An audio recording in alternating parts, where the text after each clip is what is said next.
Bismillahirrahmanirrahim.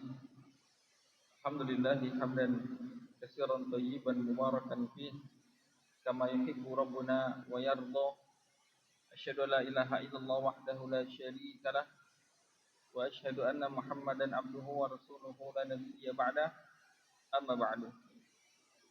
Wa qala Allah ta'ala fil Qur'anil Karim, ya ayyuhalladzina amanu taqullaha haqqa tuqatih wa la tamutunna illa wa antum muslimun.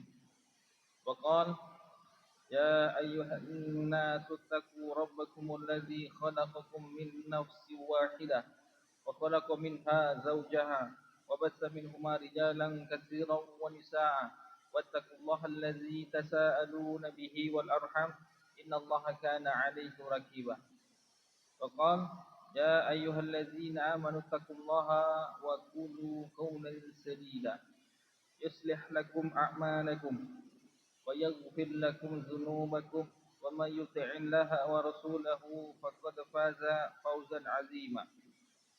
Jamaah rahimani wa rahimakumullah. Insyaallah pada siang ini kita akan kembali melanjutkan pembahasan kita, yaitu 5 fase, yaitu hukuman riba di dalam 5 fase kehidupan. Dampak riba di 5 fase kehidupan. Kita sudah bahas 3 yang di awal, yaitu di fase di dunia, kemudian ketika nanti di dalam kubur, kemudian fase ketika dibangkitkan dari alam kubur beserta dalil-dalilnya. Fase keempat, dampak bahaya riba di fase keempat, yaitu hukuman di padang mahsyar. Padang mahsyar itu tempat pengumpulan. Setelah nanti dibangkitkan dulu seluruh manusia, itu setelah hari kiamat dari kubur masing-masing, nanti dikumpulkan di padang mahsyar, hamparan yang luas.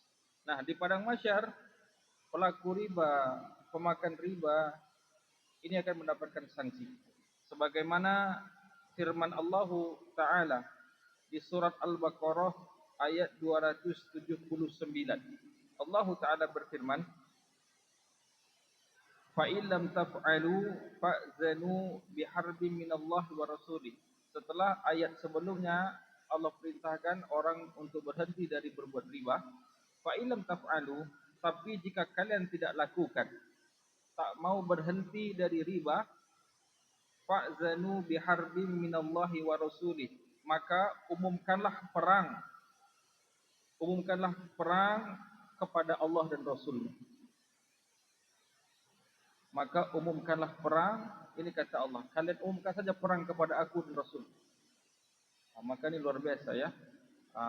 Dosa, tidak ada satupun dosa lain selain riba yang konsekuensinya adalah menentang perang Allah dan Rasul. Ini dosa bukan sembarang dosa dan bukan main-main. Ini bisa dicek di surah Al-Baqarah ayat 279. Kemudian Ibnu Abbas radhiyallahu anhu menjelaskan di tafsir Ibnu Katsir, berkata Ibnu Abbas mengenai ayat tadi, yuqalu yaumal qiyamah li'akilir riba khudh silahaka lil harbi. Kelak pada hari kiamat, terkhusus pada padang mahsyar tadi, kalau seluruh manusia dikumpulkan di hadapan Allah, para rasul, para malaikat, nanti orang yang makan riba ini akan diberitahukan, akan diperintahkan kepada mereka, ambil senjatamu, mari berperang. Itu kata Allah Ta'ala. Ambil senjatamu, mari berperang. Nanti dikasih pedang, dikasih tameng. Kemudian Allah, ini Masya Allah, ini di barisan yang akan dia perangi. Pemakan riba akan memerangi Allah, akan memerangi Rasul Muhammad sallallahu alaihi wasallam dan seluruh para nabi. Kemudian demikian juga seluruh para malaikat, kemudian seluruh para sahabat termasuk Umar, Khalid bin Walid dan lain-lain. Ini dosa tidak main-main. Dikasih senjata, disuruh ambil, ayo berperang. Itu kata Allah Ta'ala. Ini bisa bayangkan, kalau bahasa Minangnya tak kancing namanya. Di padang mahsyar, kita itu ingin dapat perlindungan dari Allah, tapi ditantang perang. Sama mungkin di dunia. Mungkin kita disinggung kampung tetangga, mengadu ke orang kampung. Ya, rupanya datang ke orang kampung tadi, dia akrab pula misalnya. Kita pula yang diserang. Itu kan rasanya gimana dunia itu? Kita minta tolong sama orang di kampung, rupanya kita pula yang diserang sama orang yang di kampung kita. Kita yang dimarahin, kita yang disalah-salahkan. Seperti itu kurang lebih. Di padang mahsyar, manusia butuh perlindungan, rahmat, kasih sayang Allah, butuh pengampunan Allah, tapi malah ditantang perang. Dan ini dosa tidak main-main. Dari sini kita ketahui bahwasanya pemakan riba itu juga disebutkan oleh para ulama sebagai pemberontak agama. Karena orang yang menantang Allah, perang dan Rasulnya tidak lain tidak bukan adalah pemberontak. Adalah pemberontak. Mungkin kalau ini suatu negara ada pemimpin tertinggi. Kalau di badan militer ada nanti mungkin jenderal tertingginya, panglima tertingginya. Ada mungkin sekelompok orang menantang panglimanya. Itu namanya pemberontak. Itu namanya pemberontak. Menantang perang panglimanya, itu namanya pemberontak.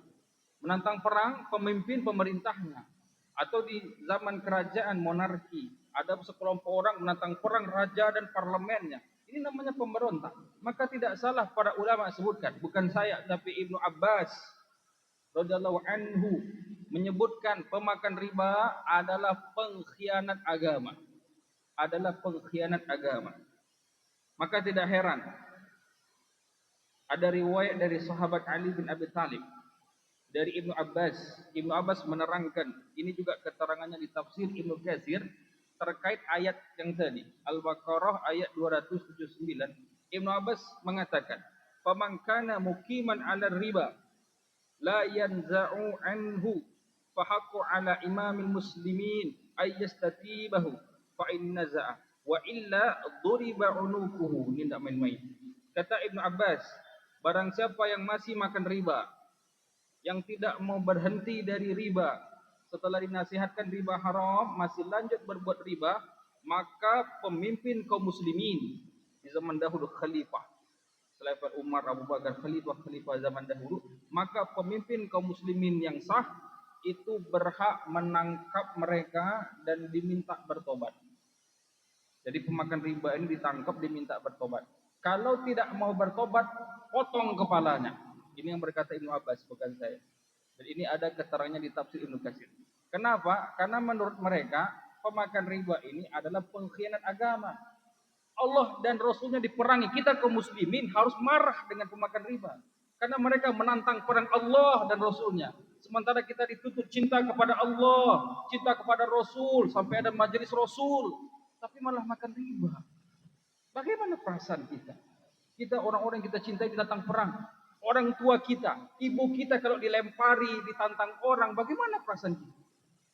Ayah kita yang kita hormati, yang berkorban membesarkan kita, kalau dia dilecehkan orang, ditantang orang berkelahi, bagaimana perasaan anak? Mungkin pulang bawa senjata tajam, bisa seperti itu anak. Ini Allah dan Rasulnya ditantang berperang.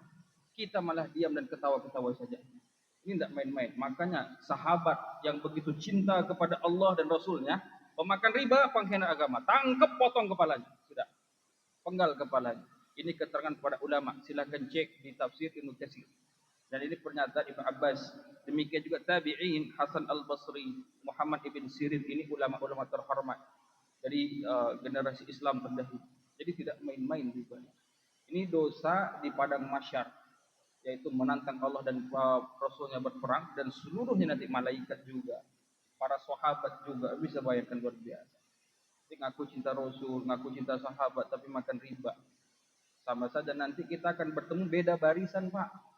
Rasul dan para sahabat itu di sono barisannya bersama Allah dan para malaikat. Kita makan riba di sini barisannya. Beda kubu. Nah, itu kan malu ngaku-ngaku cinta tapi makan riba. Ini malu sekali. Dan itu sia-sia. Itu penyesalan yang dalam bagi para pemakan riba. Ini hukuman di fase padang mahsyar. Akan ada tantangan berperang, atau kita yang mengajukan tantangan berperang kepada Allah dan Rasul. Kemudian juga sama nanti ada keterangan Imam Malik dan lain-lain, sama. Tidak ada satupun dosa di dalam Al-Quran dan Sunnah, tidak ada satupun tindak kriminal, pelanggaran di dalam Al-Quran dan Sunnah yang tantangan, yang isinya adalah tantangan atau menantang Allah dan Rasulnya berperang, itu tidak ada.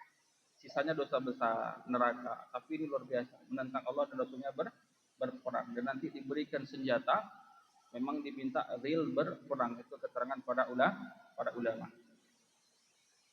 Itu di padang mahsyar. Kemudian di fase kelima, dampak pemakan riba fase kelima, yaitu setelah hisab, setelah proses perhitungan.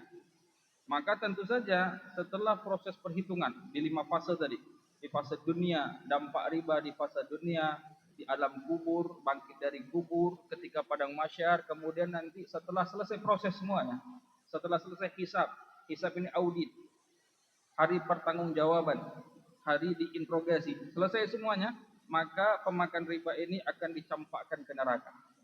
Pemakan riba akan dicampakkan ke neraka dengan waktu yang lama.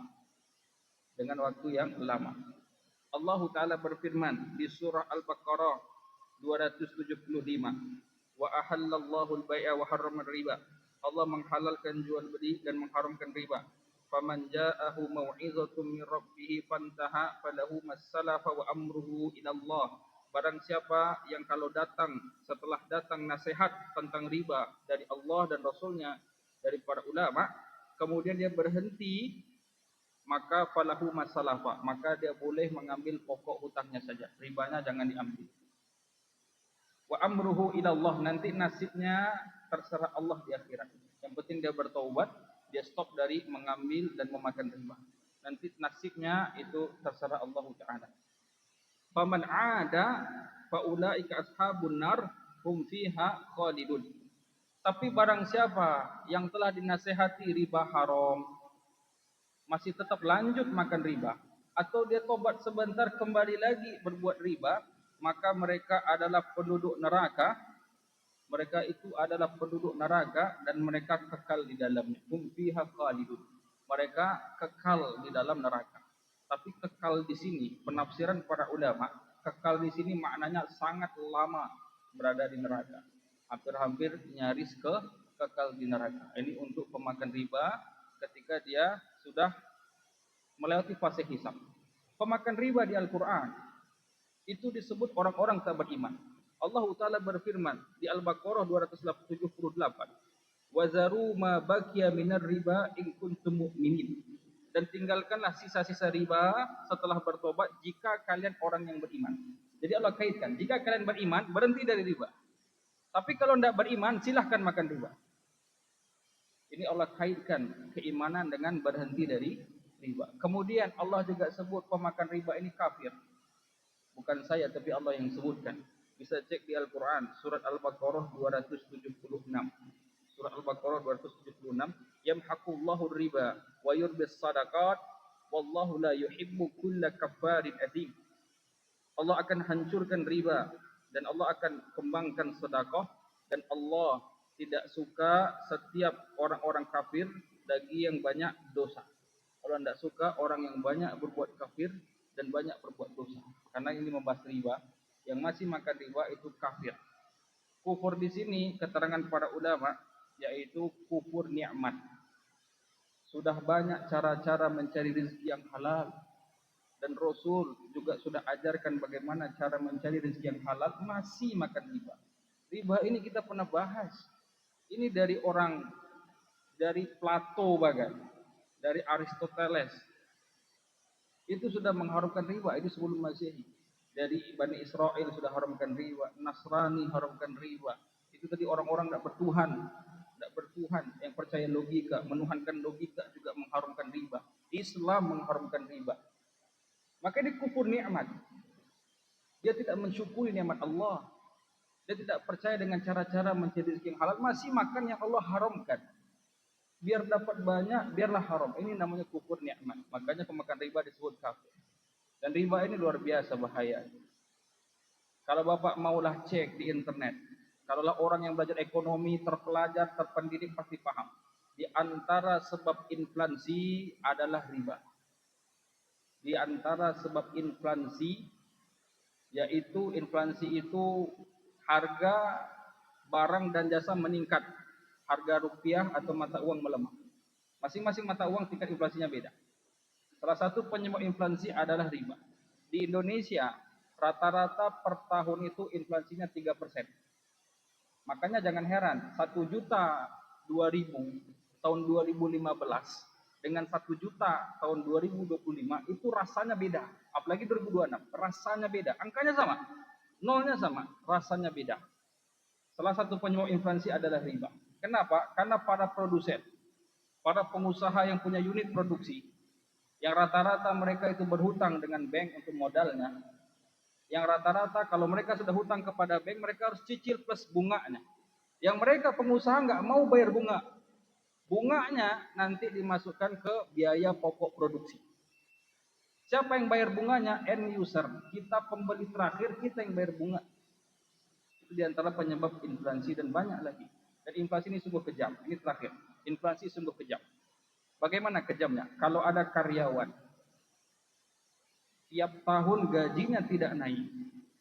Kalau ada karyawan yang gajinya tidak bisa naik per tahun mengejar angka inflasi, sama dengan gajinya dipotong per tahun. Kalau ada 3 tahun saja karyawan, gajinya 3 juta, tidak pernah naik, sementara inflasi setahun 3%, sama saja gajinya dipotong, Pak. Kenapa? 3 tahun tahun 2022, 3 juta tahun 2022, itu beda rasanya dengan 3 juta tahun 2025. Para pengusaha pedagang, kalau per tahun tidak bisa omsetnya naik 10%, atau profitnya tidak bisa naik 10%, tetap tahun ini sekian keuntungannya, tahun depan sama, sama dengan keuntungannya berkurang setiap tahun, gara-gara inflasi. Jadi karyawan kalau tidak bisa tiap tahun gajinya naik 3%, sementara inflasi 3%, harusnya naik 5% gaji itu, baru namanya gajinya sesuai dengan per tahun tadi. Tapi kalau gaji tidak pernah naik, Masya Allah, itu sama dengan per tahun gaji kita dipotong rasanya. Dan ini memang fakta. 100.000 2 tahun yang lalu dengan sekarang rasanya beda. Itulah bahaya inflasi, dan perlu diketahui inflasi penyebabnya salah satunya adalah riba. Maka dari sekarang tinggalkan riba, jauhi riba, talak riba ini. Biar ini luar biasa banyak kerusakannya dari syariat dan dari unsur ekonomi dunia. Wallahu a'lam. Wassallallahu ala nabiyyina Muhammad wa ala alihi wa ashabihi ajma'in. Wa akhiru da'wana alhamdulillahi rabbil alamin. Assalamualaikum warahmatullahi wabarakatuh.